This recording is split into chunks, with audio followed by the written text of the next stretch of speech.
விமானம் தாக்குதல். அசர்பைஜானோட ஏர்லைன்ஸ் வந்து டிசம்பர் 25ஆம் தேதி கஜகஸ்தான்ல போய் கிராஷ் ஆச்சு, நமக்கு தெரியும்.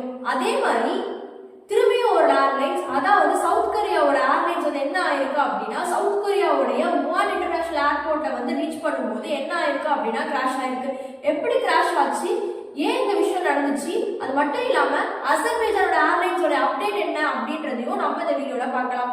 நான் தான் Balasublakshmi and it's our channel Balasublakshmi Tufail.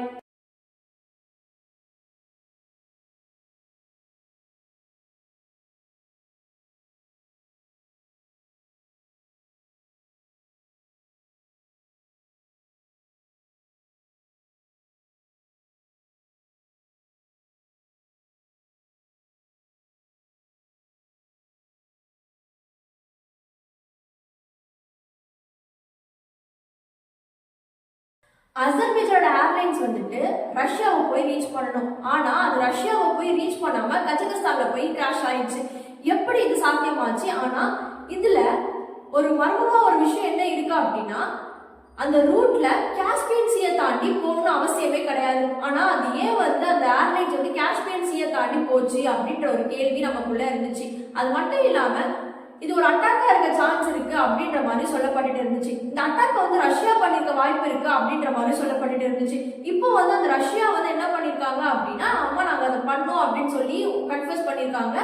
அதாவது அசர்பைஜானோட ஏர்லைன்ஸ் வந்துட்டு என்ன சொல்லியிருக்காங்க அப்படின்னா, நீங்க வந்து இங்க 38 மக்கள் வந்து உயிரிழந்திருக்காங்க, அவங்களுக்கு காம்பன்சேஷன் நீங்க தான் கொடுக்கணும் அப்படின்ற மாதிரியும் அவங்க வந்து ஒரு 3 கோரிக்கையை முன் வச்சாங்க.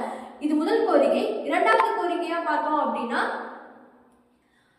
அசர்பைஜான் ஏர்லைன்ஸுக்கு ரஷ்யா தான் ஏர்லைன்ஸ் வாங்கி கொடுக்கணும் அப்படின்ற மாதிரி சொல்லப்பட்டு இருந்துச்சு. மூணாவது கோரிக்கையா வந்து அவங்க என்ன சொல்றாங்க அப்படின்னா, ரஷ்யா வந்து எங்களுக்கு தேவையான டிமாண்ட்ஸ், எங்களுக்கான தேவையான சப்போர்ட்ஸை வந்து ரஷ்யா நம்மளுக்கு பண்ணி கொடுக்கணும் அப்படின்ற மாதிரி அவங்க வந்து கோரிக்கையை வச்சாங்க.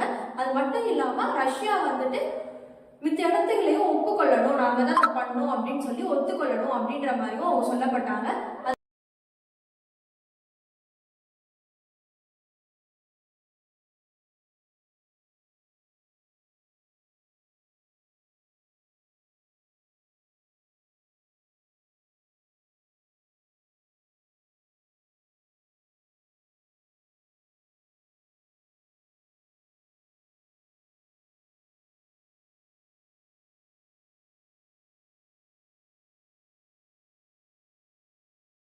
இதே போல ஒரு இன்சிடென்ட் திரும்பியும் நம்ம உலகத்துல நடந்திருக்கு. அதாவது டிசம்பர் 29ஆம் தேதி சவுத் கொரியால இருக்கிற ஒரு ஏர்லைன்ஸ் என்ன ஆயிருக்கு அப்படின்னா, முவான் இன்டர்நேஷனல் ஏர்போர்ட்ல போயிட்டு அங்க இருக்கிற கான்கிரீட்ல மோதி கிராஷ் ஆயிருக்கு. அதுவும் அந்த பயணம் முடியும் போது அந்த இன்சிடென்ட் நடந்திருக்கு. எப்படி இது சாத்தியமாச்சு, அதுல எத்தனை பேர் உயிரிழந்திருக்காங்க அப்படின்றதையும் நம்ம பார்க்கலாம். 179 பேர் உயிரிழந்திருக்காங்க. அதாவது அந்த விமானத்துல பயணிச்சவங்க 181 பேரு, அதுல 179 பேர் வந்து உயிரிழந்திருக்காங்க அப்படின்னு சொல்லப்படுது. 2 பேர் மட்டும் காப்பாற்றப்பட்டிருக்காங்க அப்படின்ற மாதிரி சொல்லப்படுது. அங்க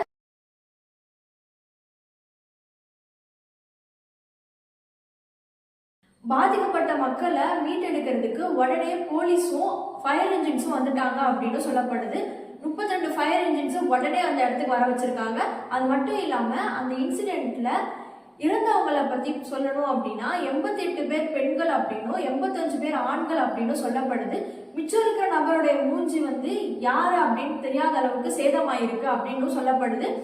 நார்மலா வந்துட்டு ஒரு ஏரோப்ளேனை லேண்ட் பண்ணும்போது லேண்டிங் கியர்பே வச்சுதான் லேண்ட் பண்ணுவாங்க. அதாவது அந்த ஏரோப்ளேனுக்கு கீழே இருக்கிற அந்த வீல்ஸ் வச்சுதான் லேண்ட் பண்ணுவாங்க. ஆனா வந்துட்டு இந்த தடவை வந்து என்ன ஆயிருக்கு அப்படின்னா, பெல்லியை வச்சு லேண்ட் பண்ணியிருக்காங்க.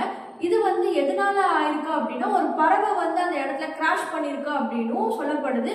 அதையும் தாண்டி இது வந்து ஒரு அட்டாக்கா இருக்கலாம்னு சொல்லப்படுது. ஏன்னா இதுக்கு முன்னாடி இருக்கிற ஒரு கேஸ் வந்து அட்டாக்டு கேஸ் அப்படின்னு சொல்லப்படுறதுனால இதுவும் அந்த மாதிரி சந்தேகத்துல பார்க்கப்படுது. இந்த மாதிரி நிறைய வீடியோஸ்க்கு நம்ம சேனல்ல ஸ்டே டியூன்டா இருங்க. இந்த மாதிரி நிறைய வீடியோஸ் நம்ம சேனல்ல கண்டிப்பா வரும்.